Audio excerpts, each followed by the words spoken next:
পুনৰ উভতি আহিছো আপোনালোকে চাই আছে নিউজ কাষ্ট এট 9 তিনিটা বিষয়ত অনুষ্ঠিত হ'ব এইচএছ আৰু এইচএছএলচি পৰীক্ষা আনুষ্ঠানিকভাৱে ঘোষণা কৰিছে শিক্ষামন্ত্ৰী ৰণোজ পেগুৱে 5 ছেপ্টেম্বৰৰ ভিতৰত সম্পূৰ্ণ হ'ব এই পৰীক্ষাৰ সকলো প্ৰক্ৰিয়া আসু এবছুৰে বৈঠকৰ অন্তত এই মন্তব্য কৰিছে শিক্ষামন্ত্ৰী ৰণোজ পেগুৱে দিছপুৰত অনুষ্ঠিত হৈছিল এখন গুৰুত্বপূৰ্ণ বৈঠক ইয়াৰ পাছত তেওঁ মন্তব্য কৰে শীঘ্ৰেই প্ৰকাশ পাব পৰীক্ষাৰ এছঅপি বৈঠকত আগষ্টৰ প্ৰথম সপ্তাহত পৰীক্ষা অনুষ্ঠিত কৰিবলৈ আসুৱে দাবী উত্থাপন কৰে 5 ছেপ্টেম্বৰ পূৰ্বে ফলাফল ঘোষণা কৰিবলৈও সদৌ অসম ছাত্ৰ সন্থাই দাবী কৰে কোভিডৰ বাবে পৰীক্ষা কেন্দ্ৰ বৃদ্ধি কৰাৰো সম্ভাৱনা আছে তিনিটা বিষয়ত পৰীক্ষা অনুষ্ঠিত কৰাৰ কথা দাবী কৰিছিল আসুৱে পৰীক্ষাৰ্থীৰ জীৱন সুৰক্ষিত কৰাৰ দাবী কৰিছে এবছুৱে 15 আগষ্টৰ ভিতৰত পৰীক্ষা অনুষ্ঠিত কৰিবলৈ আহ্বান জনাইছে সংগঠন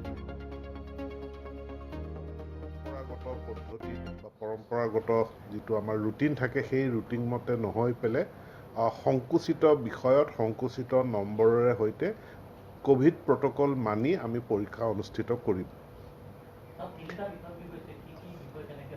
সেই নিৰ্দিষ্ট মই কোনো কথা ক'ব নোৱাৰোঁ মোতকৈ উচ্চ পৰ্যায়ত এই সিদ্ধান্ত গ্ৰহণ হ'ব কিন্তু মই এইখিনি সুনিশ্চিত কৰিব পাৰোঁ যে সংকুচিত বিষয় হ'ব গোটেইখিনি বিষয়ত পৰীক্ষা নহয় আৰু সম্পূৰ্ণ নম্বৰৰো হয়তো পৰীক্ষা নহয় গতিকে ডিটেইলটো এইটো এটা সিদ্ধান্ত গ্ৰহণ প্ৰক্ৰিয়াটো আহি এটা চূড়ান্ত পৰ্যায়ত পাইছে অহা এসপ্তাহ বা 10 দিনৰ ভিতৰত আমি এক সিদ্ধান্তত উপনীত হ'ম 5 ছেপ্টেম্বৰৰ ভিতৰত আমাৰ সকলো পৰীক্ষাৰ ৰিজাল্ট দিয়াকে আদি কৰি সকলো প্ৰক্ৰিয়া সম্পূৰ্ণ হ'ব লাগে আজি আমাক স্বাস্থ্য বিভাগে জনাইছে যে জুলাই মাহটোত পৰিস্থিতিৰ আৰু উন্নতি ঘটিব তথাপিও জুলাই মাহত পৰীক্ষা অনুষ্ঠিত কৰিবৰ কাৰণে অনুকূল নহ'ব এতেকে যদি আমি 5 ছেপ্টেম্বৰৰ ভিতৰত যদি প্ৰক্ৰিয়াটো সম্পূৰ্ণ কৰিব লাগে আৰু জুলাই মাহটো যদি পৰিস্থিতিটোৰ আমি আৰু উন্নতি ঘটাৰ কাৰণে আমি কাম মনোনিৱেশ কৰি থাকিব লাগে তেনেহ'লে আমাৰ মাজত যিটো উইণ্ডো আছে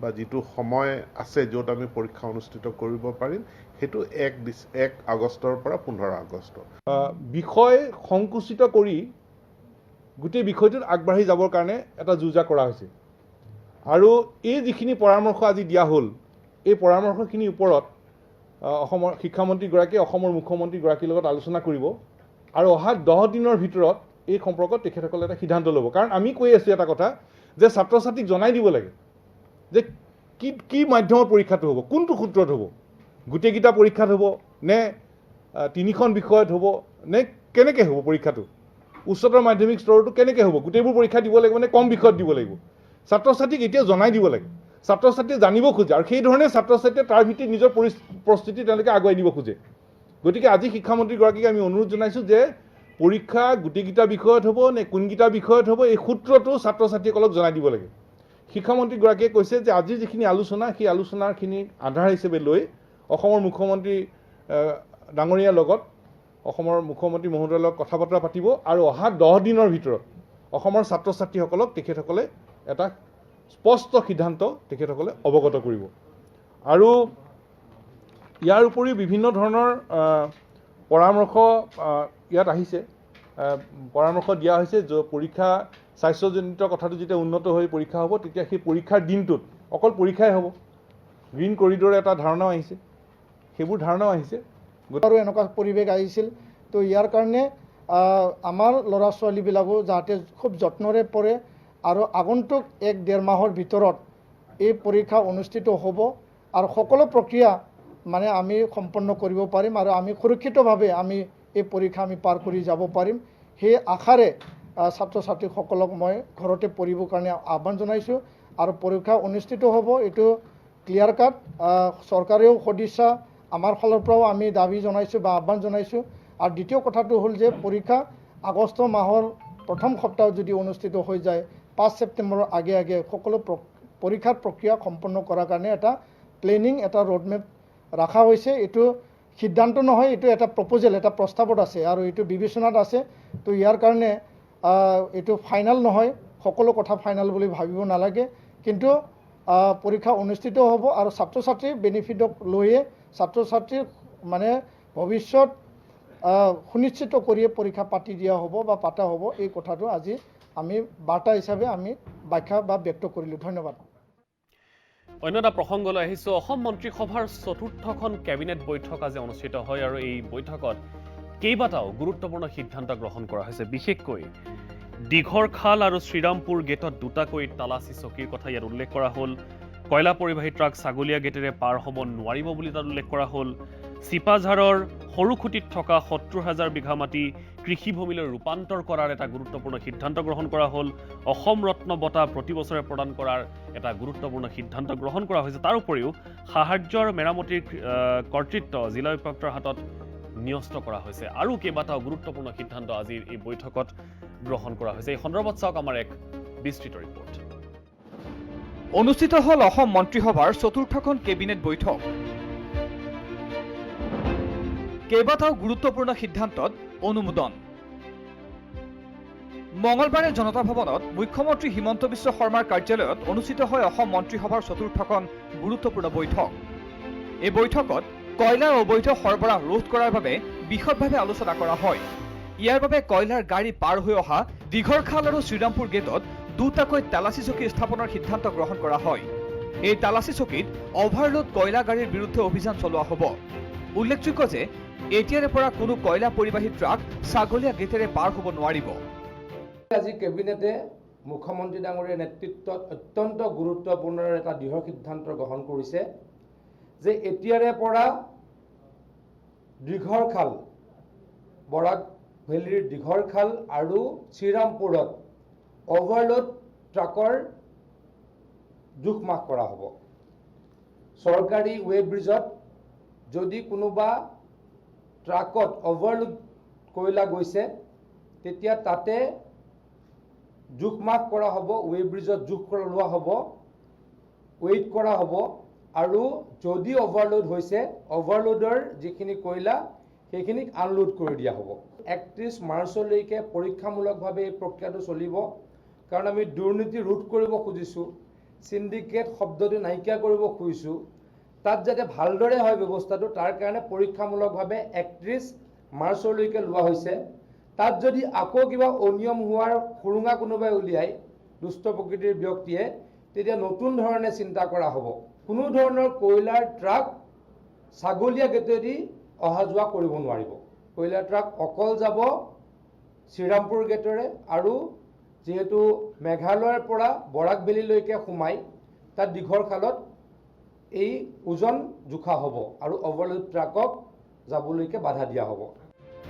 ইপিনে দৰং জিলাৰ গৰুখুটিত থকা ৭০,০০০ বিঘাৰ বিশাল মাটি কৃষিভূমিলৈ ৰূপান্তৰ কৰাৰ সিদ্ধান্ত গ্ৰহণ কৰে কেবিনেটে। চৰকাৰী ভূমিত কেনেকৈ খেতিৰ উপযোগী কৰি বা খেতি কৰি অসমৰ অৰ্থনৈতিক অৱস্থা আৰু সুচল কৰিব পাৰি তাৰ কাৰণে কিছু আলোচনা কৰা হয়। আৰু কেবিনেটে বিধায়ক পদ্ম হাজৰিকা ডাঙৰীয়াৰ সভাপতিত্বত দিলীপ শইকীয়া ডাঙৰীয়া, মৃণাল শইকীয়া ডাঙৰীয়া আৰু পৰমানন্দ ৰাজবংশী ডাঙৰীয়াক লৈ এখন সমিতি গঠন কৰে আৰু তেখেতলোকৰ লগত মেম্বাৰ ছেক্ৰেটাৰী হ'ব বিনোদ চেচান ডাঙৰীয়া। আৰু এই কমিটিখনে তাৰ এই অঞ্চলৰ গৰুখুটি অঞ্চলৰ ৰাইজৰ লগত আলোচনা কৰি কেনেকৈ পাব্লিক পাৰ্টিচিপেশ্যনছ বঢ়াব পাৰি, কি খেতি কৰিলে আমাৰ সেই অঞ্চলত কি খেতি ভালকৈ হয়, কি খেতি হ'লে আমাৰ আকৌ কৈছোঁ কৃষিখণ্ডত অগ্ৰগতি লাভ কৰোঁ, সেই বিষয়ে তাত গৈ আলোচনা কৰি ৰাইজৰ লগত আলোচনা কৰি সিদ্ধান্ত ল'ব আৰু কেবিনেটত তেখেতলোকৰ প্ৰতিবেদন দাখিল কৰিব। মঙলবাৰৰ কেবিনেটত প্ৰতি ৩ বছৰৰ মূৰে মূৰে প্ৰদান কৰি অহা অসম ৰত্ন বঁটা প্ৰতি বছৰে প্ৰদান কৰাৰ সিদ্ধান্ত গ্ৰহণ কৰা হয়। তদুপৰি প্ৰতি বছৰে ৩জনকৈ লোকক অসম বিভূষণ, ৫জনকৈ লোকক অসম ভূষণ আৰু ১০জনকৈ লোকক অসম শ্ৰী সন্মান প্ৰদান কৰিব বুলি ঘোষণা কৰা হয়। ইপিনে এতিয়াৰে পৰা সাহিত্যৰ বঁটাসমূহ সদ্যপ্ৰয়াত সাহিত্যিক হোমেন বৰগোহাঁইৰ জন্মদিনৰ লগত সংগতি ৰাখি অৰ্থাৎ ৭ ডিচেম্বৰত প্ৰদান কৰা হ'ব। সেইদৰে ক্ৰীড়া বঁটাসমূহ অৰ্জুন ভোগেশ্বৰ বৰুৱাৰ জন্মদিন আৰু শিল্পী বঁটা জ্যোতিপ্ৰসাদ আগৰৱালাৰ জন্মদিনটোত প্ৰদান কৰা হ'ব বুলিও কেবিনেটে সিদ্ধান্ত গ্ৰহণ কৰে। আজি আমাৰ কেবিনেটে সিদ্ধান্ত গ্ৰহণ কৰিছে যে এই বছৰৰ পৰা আমি কেইটামান খুব বিশেষ বঁটা আৰম্ভ কৰিম। তাৰে প্ৰথমটো হ'ল অসম ৰত্ন। অসম ৰত্ন পূৰ্বতেও আছিল, ৩ বছৰৰ মূৰে মূৰে দিয়া হৈছিল। আজি কেবিনেটে সিদ্ধান্ত গ্ৰহণ কৰিছে এতিয়াৰ পৰা প্ৰতি বছৰত অসম ৰত্ন বঁটা কেৱল এজনলৈ আগবঢ়োৱা হ'ব আৰু ইয়াৰ পৰিমাণ হ'ব 5 লাখ টকা। অসম ৰত্ন বঁটাৰ উপৰিও আমাৰ অসম বিভূষণ আৰু অসম ভূষণ আৰু অসম শ্ৰী নামেৰে বাকী 3টা বঁটাও আজিৰ কেবিনেটে প্ৰদান কৰিবৰ কাৰণে সিদ্ধান্ত গ্ৰহণ কৰিছে। অসম ৰত্ন কেৱল এগৰাকীয়ে লাভ কৰিব, অসম বিভূষণ 3 গৰাকীয়ে লাভ কৰিব, অসম ভূষণ 5 গৰাকীয়ে লাভ কৰিব আৰু অসম শ্ৰী 10 গৰাকীয়ে লাভ কৰিব। এই গোটেই বঁটাখিনি আমাৰ যিটো অসম দিৱস পালন কৰোঁ চুকাফা দিৱসৰ লগত সংগতি ৰাখি পেলাই সেই অসম দিৱসৰ দিনা এই বঁটাখিনি প্ৰদান কৰা হ'ব। সাহিত্য সংক্ৰান্তীয় যি বঁটা আছে এই বঁটা এতিয়াৰ পৰা যিটো আমি সাহিত্যিক পেঞ্চন দিওঁ আগতে আমি 15 আগষ্টত ঘোষণা কৰোঁ, 15 আগষ্টৰ দিনা এই পেঞ্চন প্ৰাপকসকলৰ নাম ঘোষণা কৰোঁ। এতিয়াৰ পৰা সাহিত্যৰ পেঞ্চন আৰু অন্যান্য বঁটাবিলাক আমি শ্ৰদ্ধাৰ হোমেন বৰগোহাঁই ডাঙৰীয়াৰ জন্মদিনৰ লগত সংগতি ৰাখি 7 ডিচেম্বৰ তাৰিখে এই বঁটাসমূহ প্ৰদান কৰা হ'ব, 15 আগষ্টত নহয়। ঠিক তেনেকৈ ক্ৰীড়াৰ ক্ষেত্ৰত অৰ্জুন ভোগেশ্বৰ বৰুৱাৰ ডাঙৰীয়াৰ জন্মদিনৰ লগত সংগতি ৰাখি 3 ছেপ্টেম্বৰ তাৰিখে এই ক্ৰীড়া সংক্ৰান্তীয় বঁটাসমূহ প্ৰদান কৰা হ'ব। শিল্পী দিৱস সংস্কৃতি সম্বন্ধীয় যিমানখিনি বঁটা আছে এইটো আমি শিল্পী দিৱসৰ লগত সংগতি ৰাখি 17 জানুৱাৰী তাৰিখে প্ৰদান কৰা হ'ব। আৰু বঁটাসমূহ যেতিয়া আমি প্ৰদান কৰিম, শিল্পী দিৱস, হোমেন বৰগোহাঁইৰ জন্ম দিৱস, ভোগেশ্বৰ বৰুৱাৰ জন্ম দিৱস, তাৰ 7 দিন আগত এই বঁটাসমূহ ঘোষণা কৰা হ'ব। মঙলবাৰৰ কেবিনেটত বানপানীয়ে কৰিব পৰা ক্ষয়ক্ষতি সন্দৰ্ভতো পৰ্যালোচনা কৰা হয়। কেবিনেটে গ্ৰহণ কৰা অন্যতম গুৰুত্বপূৰ্ণ সিদ্ধান্ত হৈছে এতিয়াৰ পৰা বানপানীয়ে কৰিব পৰা সমস্ত ক্ষয়ক্ষতিৰ সাহায্য আৰু মেৰামতিৰ কৰ্তৃত্ব জিলা উপায়ুক্তৰ হাতত ন্যস্ত থাকিব। 1 এপ্ৰিলৰ পৰা 31 অক্টোবৰ এইখিনি সময়ৰ ভিতৰত যিখিনি আমাৰ প্ৰাকৃতিক দুৰ্যোগত আমি ক্ষয়ক্ষতি হয়, প্ৰাকৃতিক দুৰ্যোগ বিশেষকৈ আমি বানপানীটো লক্ষ্য কৰি লৈছোঁ, যিখিনি ক্ষয়ক্ষতি হ'ব সেই ক্ষয়ক্ষতিখিনি তৎকালীনভাৱে তাতেই মেৰামতি কৰিবৰ কাৰণে, যদি স্কুল এখন ভাঙি গ'ল তাত 1.5 লাখ টকা দিব লাগে, DCয়ে তাতেই দিব পৰা কৰ্তৃত্ব থাকিব। আৰু কিন্তু তেওঁ ইনচাৰ্জ মিনিষ্টাৰ যিজন থাকে তেওঁৰ লগত কনচাল্ট কৰিব লাগিব বা তেওঁ মনিটৰ কৰিব, এই ব্যৱস্থাটো তাৰ লগত থাকিব। তদুপৰি কেবিনেটে বটদ্ৰৱা থানক অতিৰিক্তভাৱে 35 বিঘা 2 কঠা 2 লেচা মাটি প্ৰদান কৰাৰ সিদ্ধান্তৰ কথাও ঘোষণা কৰে। কেমেৰা পাৰ্চন হিতেশ আৰু পৰাগৰ সৈতে অগ্নিশ গগৈ ৰিপৰ্ট, ND24 গুৱাহাটী। কৰোনাৰ বিৰুদ্ধে সমগ্ৰ দেশৰে যুঁজখন অব্যাহত আছে আৰু এক ভয়ংকৰ পৰ্যায়ৰ পৰা বৰ্তমান সময়ত ভাৰতবাসীয়ে যুঁজি এটা সুস্থিৰ অৱস্থালৈ আনিবলৈ চেষ্টা অব্যাহত ৰাখিছে। এই সংকটকালৰ মাজতে ৰাজ্যবাসীক আৰু দেশবাসীক এটা ভাল খবৰ, এটা স্বস্তিৰ খবৰ। বিশেষকৈ দিল্লী, দেশৰ ৰাজধানী দিল্লীত সাধাৰণ জীৱন যেন ঘূৰি অহাৰ পৰিৱেশ এটা বৰ্তমান সময়ত দেখিবলৈ পোৱা গৈছে। যিসমূহ শ্মশান ঘাট আছিল সেই শ্মশান ঘাটসমূহত বৰ্তমান মানুহৰ ভিৰ কমিছে। চণ্ডালসকল বৰ্তমান কৰ্মহীন হৈছে আৰু সাধাৰণ জীৱন যাপন কৰিবলৈ মানুহে সাহস পাইছে, কাৰণ দীৰ্ঘদিনৰ মূৰত ভাৰতত মৃত্যুৰ হাৰ হ্ৰাস পাইছে।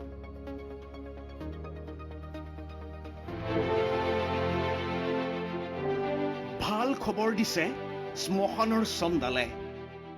হ্ৰাস পাইছে কোভিড আক্ৰান্ত হৈ মৃত্যু হোৱা লোকৰ সংখ্যা।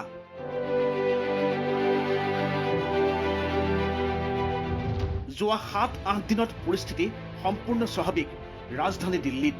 अब नॉर्मल है। अब तो 7-8 दिन हो गए, कभी परसों एक आई थी, बस उसके बाद से अभी नहीं है। মাত্ৰ এপশেক আগৰ কথা, মৃতদেহ সৎকাৰৰ বাবে ঠাই নাছিল দিল্লীৰ শ্মশানবোৰত।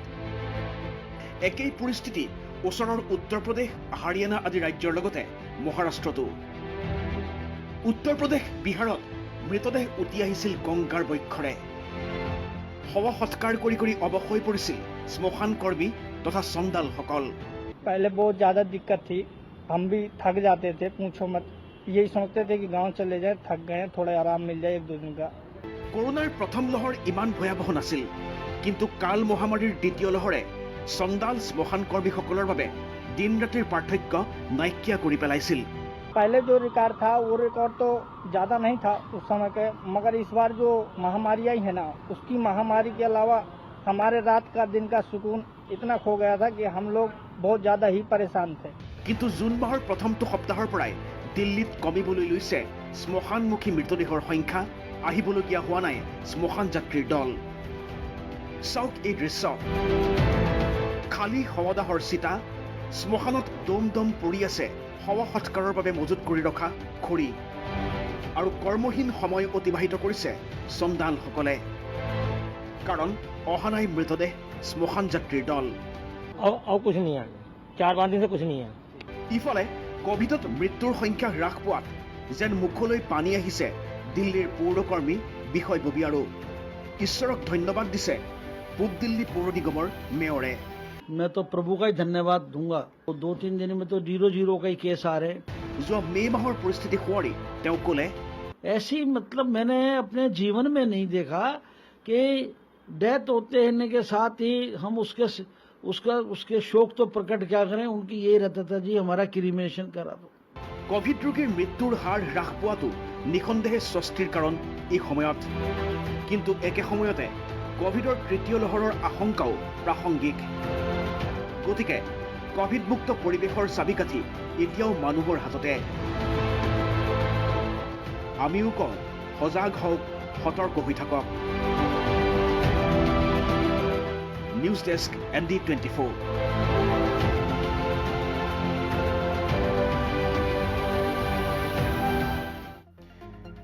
ইয়াৰ মাজতে এটা উদ্বেগজনক খবৰ, ৰহাৰ নিহাৰিকা দাসৰ কথা নিশ্চয় আপুনি পাহৰা নাই। কিছুদিন পূৰ্বে শহুৰেকক বুকুচাত উঠাই চিকিৎসালয়লৈ নিছিল বোৱাৰীয়েক নিহাৰিকাই, আৰু তাৰ পাছতে সৰ্বত্ৰে চৰ্চালৈ আহিছিল নিহাৰিকাৰ নামটো। কিন্তু শেষত কোভিড আক্ৰান্ত হৈ মৃত্যুৰ ওচৰত হাৰ মানিলে শহুৰেক থুলেশ্বৰ দাসে।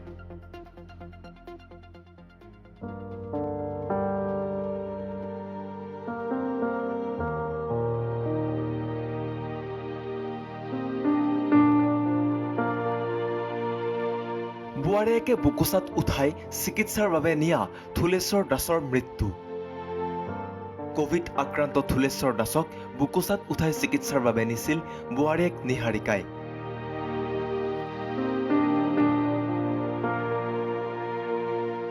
তাৰ পিছতেই সৰ্বত্ৰ প্ৰশংসিত হৈছিল নিহাৰিকা।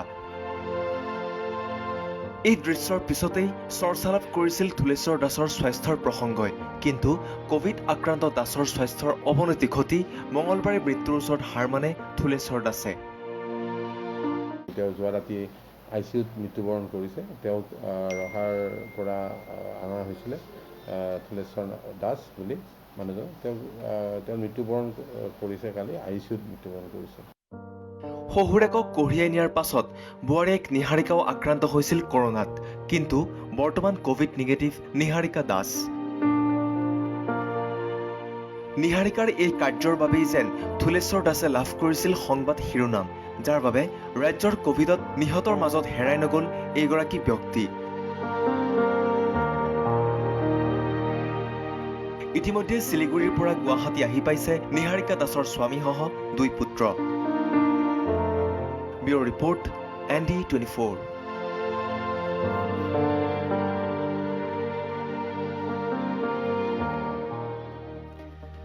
আন এটা খবৰ লৈ আহিছোঁ, জাতিৰ দলিল ৰাষ্ট্ৰীয় নাগৰিকপঞ্জী। এই ৰাষ্ট্ৰীয় নাগৰিকপঞ্জীক লৈ বিভিন্নজনৰ বিভিন্ন মত, বহু বাক বিতণ্ডা, বহু চৰ্চা, বহু আন্দোলন, আৰু অৱশেষত NRC প্ৰকাশ পালে। কিন্তু প্ৰকাশিত এই NRCখনক লৈ একাংশ সন্দিহান হৈ আছিল, একাংশৰ মনত প্ৰশ্ন আছিল, আচলতে এই NRCখন কিমান বৈধ? NRCখনক লৈ এতিয়াও মানুহৰ মাজত প্ৰশ্ন থকাটো উচিত হয় নেকি? আৰু অৱশেষত এক উদ্বেগজনক তথ্য পোহৰলৈ আহিছে। আচলতে প্ৰতীক হাজেলাই প্ৰকাশ কৰা এই NRCখনক লৈ বিভ্ৰান্তিৰ সৃষ্টি হৈছে। এতিয়া খবৰ ওলাইছে যে পৰিপূৰকখনকেই পূৰ্ণাংগ NRC বুলি প্ৰকাশ কৰিলে প্ৰতীক হাজেলাই।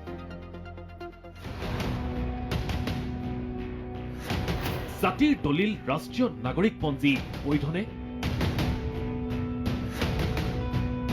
আইনী বৈধতা লাভ কৰিছেনে NRCয়ে? হাজেলাৰ দ্বাৰা প্ৰকাশিত চূড়ান্ত NRCক লৈ বিভ্ৰান্তি। এয়া আমাৰ কথা নহয়।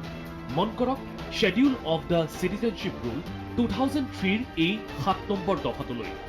এই দফাটোৰ মতে কেৱল ৰেজিষ্ট্ৰাৰ জেনেৰেলেহে প্ৰকাশ কৰিব পাৰে চূড়ান্ত NRC।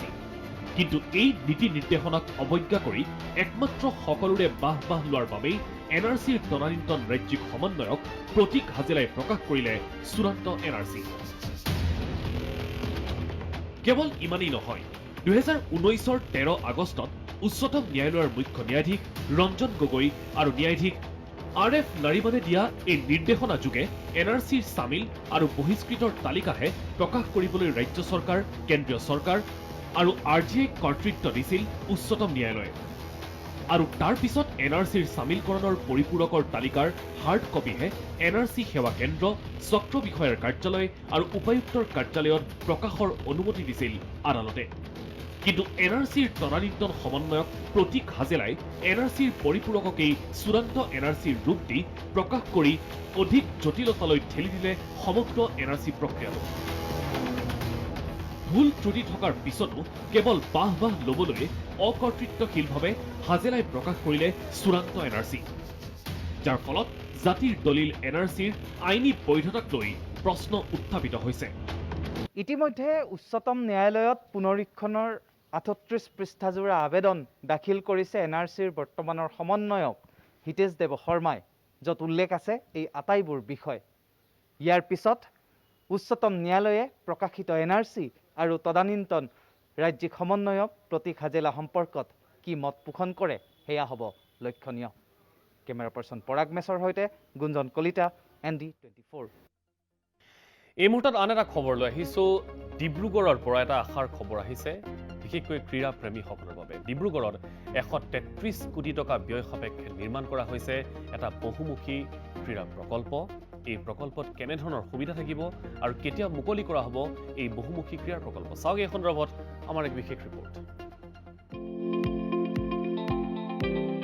ৰাজ্যৰ ক্ৰীড়া ক্ষেত্ৰৰ বাবে আশাৰ বতৰা। ডিব্ৰুগড়ৰ খনিকৰত নিৰ্মাণ হৈ আছে উত্তৰ পূবৰ ভিতৰতে অন্যতম আন্তঃৰাষ্ট্ৰীয় পৰ্যায়ৰ বহুমুখী ক্ৰীড়া প্ৰকল্পৰ। আন্তঃৰাষ্ট্ৰীয় পৰ্যায়ৰ প্ৰতিযোগিতাসমূহত ফেৰ মাৰি আগবাঢ়ি যাব পৰাকৈ অসম তথা উত্তৰ পূৰ্বাঞ্চলৰ খেলুৱৈসকলক উন্নত আন্তঃগাঁথনিৰ লগতে সা সুবিধা প্ৰদান কৰাৰ লক্ষ্যৰে 2019 চনৰ মাৰ্চ মাহৰ পৰাই নিৰ্মাণ আৰম্ভ হৈছিল এই ক্ৰীড়া প্ৰকল্পৰ। 133 কোটি টকাৰ ব্যয় বাজেটেৰে নিৰ্মাণ কাৰ্য চলি থকা এই ক্ৰীড়া প্ৰকল্পত থাকিব আন্তঃৰাষ্ট্ৰীয় পৰ্যায়ৰ 3টা swimming pool, basketball, handball, volleyball, lawn tennis, table tennis, কেৰমকে ধৰি বহু ইনডোৰ গেমছৰ সুবিধা, ফুটবল আদিকে ধৰি বহু ধৰণৰ আউটডোৰ গেমছৰ প্ৰশিক্ষণৰ সুবিধাও থাকিব প্ৰকল্পটোত। লগতে থাকিব কেইবাখনো অত্যাধুনিক খেলপথাৰ, ইনডোৰ ষ্টেডিয়াম। তদুপৰি এই ক্ৰীড়া প্ৰকল্পত থাকিব ল'ৰা আৰু ছোৱালীৰ বাবে পৃথক পৃথক হোষ্টেলৰ ব্যৱস্থা। প্ৰকল্পৰ নিৰ্মাণৰ সৈতে জড়িত অভিযন্তাই জনোৱা অনুসৰি 2022 চনৰ জুন মাহৰ ভিতৰত সম্পূৰ্ণ হৈ উঠিব উত্তৰ পূবৰ অন্যতম অত্যাধুনিক এই বহুমুখী ক্ৰীড়া প্ৰকল্পটো। বৰ্তমান ঠিকে চলি আছে, অলপ বতৰ অলপ প্ৰতিকূল দেখিছেই, তথাপিও আমি কৰি আছোঁ। আমাৰ 3টা শিফ্টত কাম চলি আছে। আমাৰ এনেতো ফিজিকেল প্ৰগ্ৰেছ 45 অলৰেডি হৈছেই, আৰু আমি এতিয়া ধৰক ৰাতি 3টা শিফ্টত কাম কৰি আছোঁ। আমাৰ টাৰ্গেট আছে অহা বছৰ জুন। ইফালে নতুনকৈ দায়িত্বভাৰ লৈয়ে ৰাজ্যৰ ক্ৰীড়া মন্ত্ৰী বিমল বৰাই 31 মে'ত পৰিদৰ্শন কৰিছিল এই প্ৰকল্পৰ। নিৰ্মাণ কাৰ্য পৰিদৰ্শন কৰিয়ে কাম লেহেমীয়া হোৱাত তীব্ৰ অসন্তুষ্ট হৈ পৰিছিল মন্ত্ৰী বিমল বৰা। লগে লগে নিৰ্দিষ্ট সময়ত নিৰ্মাণৰ কাম সম্পূৰ্ণ কৰাৰ নিৰ্দেশ দিছিল মন্ত্ৰী বিমল বৰাই।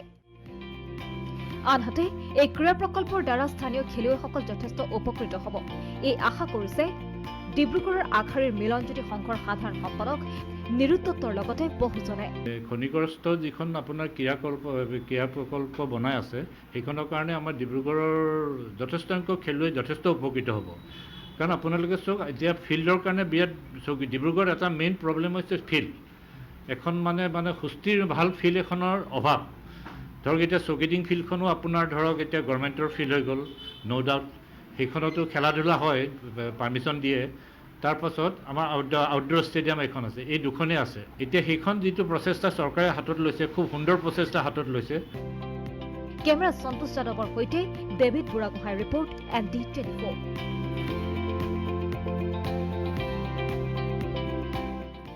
এটা আন্তঃৰাষ্ট্ৰীয় প্ৰেক্ষাপটৰ খবৰ লৈ আহিছো। আকৌ এবাৰ আফ্ৰিকা, আকৌ এবাৰ গান্ধী, আকৌ এবাৰ অপমান।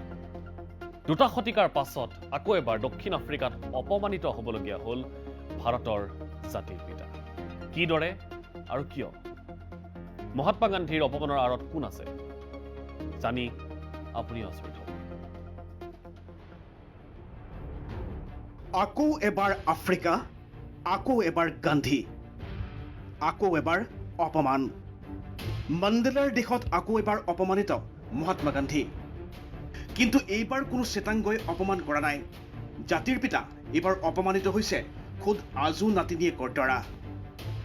আশিষ লতা ৰাম গোবিন্দ জন্মসূত্ৰে ভাৰতৰ জাতিৰ পিতা মহাত্মা গান্ধীৰ আজু নাতিনী। মহাত্মা গান্ধী পৰিচয়ৰ বাবে নামেই যথেষ্ট। জাতিৰ পিতা ভাৰতত যি পৰিমাণে বন্দিত, বিশ্বজুৰি সিমানেই বন্দিত। পৰাধীন ভাৰতৰ সময় দক্ষিণ আফ্ৰিকাত আইনৰ ছাত্ৰ আছিল গান্ধী। সেই সময়তে এজন শ্বেতাংগই গাৰ বৰণৰ বাবে অপমান কৰিছিল গান্ধীক। সেই কথা পুৰণি হ'ল। সম্প্ৰতি ইতিহাসৰ পাতত থকা সেই অধ্যায় যেন পুনৰবাৰ সজীৱ হৈ উঠিছে। প্ৰায় 60 লাখ টকাৰ জালিয়াতি আৰু প্ৰবঞ্চনাৰ গোচৰত দোষী সাব্যস্ত হ'ল গান্ধীৰ আজুনাতিনীয়েক লতা ৰাম গোবিন্দ। দক্ষিণ আফ্ৰিকাৰ ডাৰবানৰ এখন আদালতে ৰাম গোবিন্দক শাস্তিৰূপে 7 বছৰৰ বাবে নিক্ষেপ কৰিছে কাৰাগাৰলৈ। উল্লেখযোগ্য যে 2015 চনৰে পৰা ডাৰবানৰ আদালতত এই গোচৰ চলি আছিল। লতা ৰাম গোবিন্দৰ বিৰুদ্ধে অভিযোগ আছিল তেওঁ ভাৰতৰ পৰা লিলেনৰ কাপোৰ আমদানি কৰা বুলি ভুৱা নথি উলিয়াই দক্ষিণ আফ্ৰিকাৰ বস্ত্ৰ ব্যৱসায়ী SR মহাৰাজৰ পৰা আগধন হিচাপে সংগ্ৰহ কৰিছিল প্ৰায় 60 লাখ টকা। প্ৰফিট শ্বেয়াৰৰ ভিত্তিত এই বৃহৎ পৰিমাণৰ ধন আগধন হিচাপে দিছিল মহাৰাজে। কিন্তু পৰৱৰ্তী সময়ত লতা ৰাম গোবিন্দে ভুৱা নথি পত্ৰৰে এই ধন সৰকোৱা বুলি গোচৰ তৰে মহাৰাজে। গোচৰৰ আৰম্ভণিতে প্ৰায় 2.5 লাখ টকাৰ বিনিময়ত জামিন লাভ কৰা লতাক সোমবাৰে দোষী সাব্যস্ত কৰে ডাৰবান আদালতে। এইদৰে সোমবাৰৰ এই ৰায়দানে দক্ষিণ আফ্ৰিকাত পুনৰবাৰ যেন অপমানিত কৰিলে মহাত্মা গান্ধীক। National desk ND24। ইফালে অৱশেষত ভাৰতীয় নৌ সেনাই লাভ কৰিলে এডভান্সড লাইট হেলিকপ্টাৰ। হিন্দুস্তান এৰনটিক্স লিমিটেডৰ দ্বাৰা নিৰ্মিত এই স্বদেশী এডভান্সড লাইট হেলিকপ্টাৰ মাৰ্ক 3 নৌ সেনাৰ 322 ডেগা ফ্লাইট স্কোৱাড্ৰনত সংযোজন কৰা হৈছে। এই সন্দৰ্ভত চাওক আমাৰ এক স্পেচিয়েল ৰিপৰ্ট।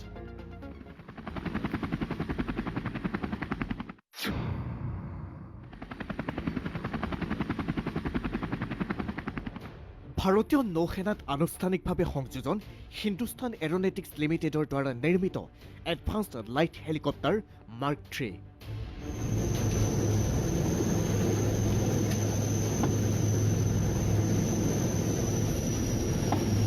নৌসেনাৰ ইষ্টাৰ্ণ কামাণ্ড মুখ্যালয় বিশাখাপট্টনম স্থিত 322 ডেগা ফ্লাইট স্কোৱাড্ৰনে লাভ কৰিলে 3খনকৈ এডভান্সড লাইট হেলিকপ্টাৰ।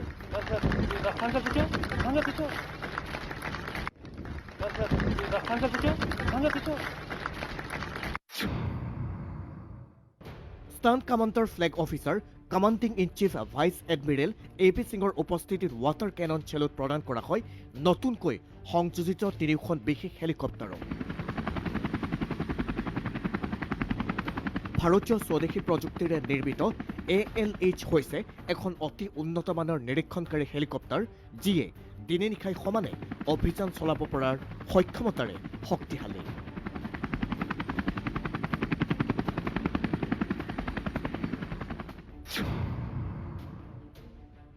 এতিয়াৰে পৰা নৌসেনাৰ শক্তি আৰু অধিক বৃদ্ধি কৰিব ALHৰ সংযোজনে। মডাৰ্ণ ছাৰ্ভেইলেন্স ৰাডাৰ আৰু ইলেক্ট্ৰ অপ্টিকেল ইকুইপমেণ্ট তথা হেভি মেচিন গানযুক্ত এডভান্সড লাইট হেলিকপ্টাৰ হৈছে এখন বিশেষ মাল্টি ৰোল হেলিকপ্টাৰ যাক নিৰীক্ষণ আক্ৰমণ আৰু এয়াৰ এম্বুলেন্স হিচাপেও ব্যৱহাৰ কৰিব পাৰি।